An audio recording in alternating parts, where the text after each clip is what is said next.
Здравейте! Може да не съм ви казал, но имам брат двойник. И сега по празниците се посъбрахме малко и сега той не е точно като мен, малко е по-различен, но мисля, че този разговор, който ще проведем с него, ще е полезен за всички. Така че интересно е да го проведем този разговор. Сега, как я караш по празници? Сега, какво да ти кажа, това празници като празници, хубаво нещо са празници. Така, почива си човек, не работи. Добре, ти пазиш ли Коледа, в смисъл, спазваш ли те обичаи? Коледа, Нова година, другите неща? Как няма да ги спазвам? Това са хубави традиции. Събират се семейства, правят се едни софри големи, има хапка, пика. Хубаво нещо е. Човек си почива така, приповдигнат дух, има така празничен дух. Добре, ти защо го правиш това нещо? Как защо? Тото е навик така. Навик. Добре, откъде идва това навик? Откъде? Това е християнски навик сега. Така е въведено и така всички го правят и аз го правя. Добре, след като е християнски празник, значи има нещо с Христос, нали така? Ясно, че има това, що се казва християнство, значи ще има нещо с Христос. Добре, сега, ти смяташ ли, че Христос е пазал Коледа, че Христос се е родил на 25 декември и така? Не знам, какво да ти кажа, не знам за това нещо точно, дали се е родил. Така смятат, нали, показва ги там по филмите, нали, че се е родил там Витлеемската звезда. Нали, така е интересно. Добре, ти смяташ ли, че Христос наистина се е родил на 25 декември? Не знам, не мога да кажа аз. За това нещо не съм специалист. Сигурно трябва да се обърнем към Библията. Добре, като каза Библията трябва да се обърнем, ти Библията чел ли си така? Сега да съм е чел, имаме вкъщи там, ама сега точно да съм е чел от начало до края, тя голяма книга, почнах да чета, заболявам главата. Не мисля, че те толкова много, има други работи да прави и сега, какво да ти кажа, уважаваме, мисля, че ще ме предпази така от някои работи, зато я пазя там да стои, ама така да тръгна да я чета, сега мисля, че ще стои само за попове, нали, сега, който ще учи за поп да я учи.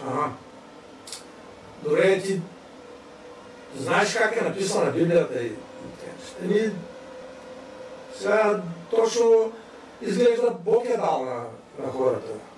Така. Добре, значи, ако сметнем, че Библията, нали, е от Бога и говори, нали, за Христос, нали, оттам идва и християнство, сега има ли в Библията някакви празници, които ти смяташ? Коледа е там сигурно. Ти чел ли си някъде в Библията за Коледа? Аз като не съм чел, где да знам. Добре, ти знаеш ли, че Библията има други празници, които също са дадени от Бога, обаче хората не ги пазят, а пък пазят тия празници, които не са дадени от Бога, са въведени от хората, като Коледа, като Великден, като други разни човешки традиции. Сигурно е така. Добре, това тебе не да притеснява, че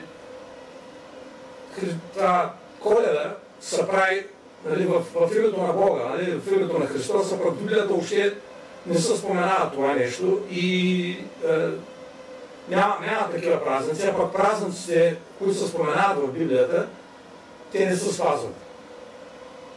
Кои са тези празници? Искаш да прочетем от Библията? Хубаво, сега празник, хубаво да прочетем малко, може. Добре, нека да видим сега, чувал се за 10 заповеди, нали? Как? Чувал съм. да не убиваш, да не крадеш. Всичките знаеш ли подред? Сега подред не ги знам, ама тъй съм чувал. Да не крадеш, да не убиваш. Такива работи. Сега аз точно не ги знам. Добре, тези заповеди са написани лично от Бога, с Неговия пръст, на 2 каменни плочи и една от тях ни дава точно този празник, който ние трябва да празнуваме. Така ли е, че аз не го знаех това нещо. Добре, дай да го прочетем.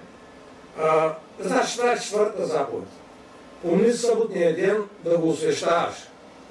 6 дни да работиш и да вършиш всичките си дела, а 7-я ден е събота на Господа твоя Бог.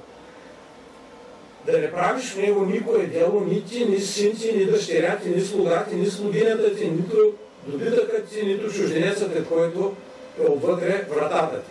Защото в 6 дни направи Господ небето и земята, морето и всичко, което е в тях, а в 7-я ден си почина.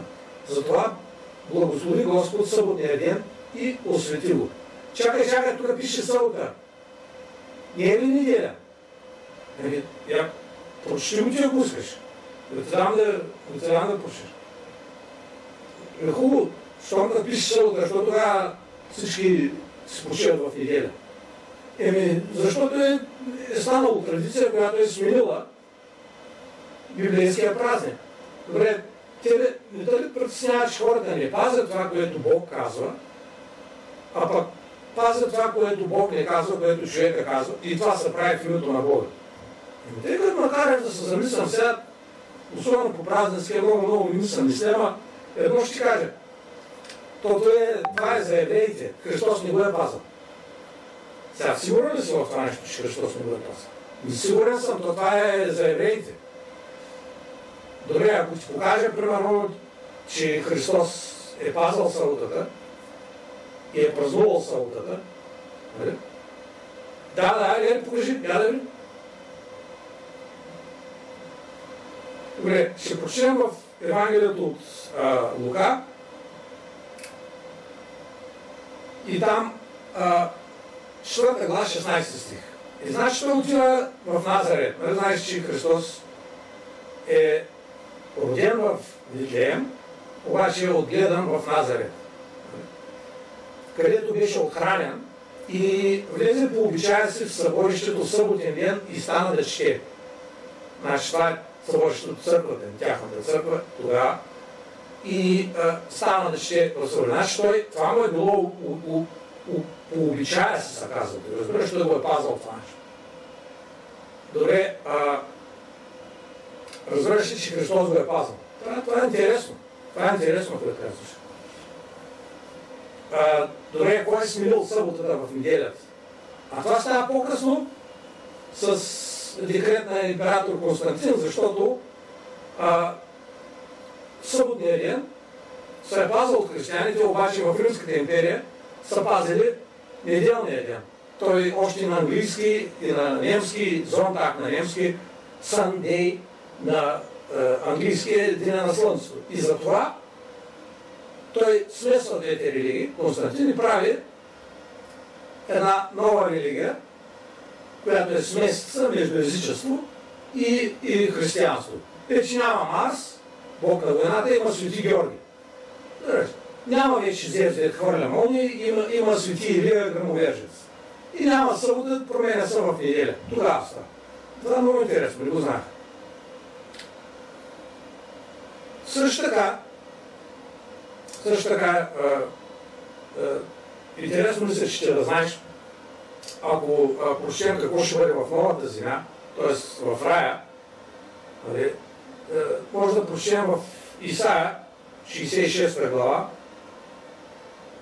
и 23 стих.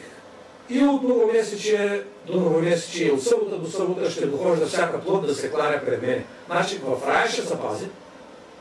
Адам я пази съботата, Божия народ я пази през вековете, Христос я пази, апостолите я пазиха, в Новия Завет я пазиха, на новата земя ще я пазим. Добре, хората, защо пазят човешки измислици, а не пазят това, което Бог е казал? и после се пишат християни. Разбираш ли колко е интересно това нещо и колко е абсурдно в същност? Как става това нещо? Трябва човек да се позамисли. Значи, оставяме да прочита Библията, нека да я прочита, тогава пак ще говоря. Става. Добре. Тук ще кажем, и двамата ще кажем довиждане, и вие също може да направите това. Да си отворите Библията и да прочетете. Благодаря за вниманието.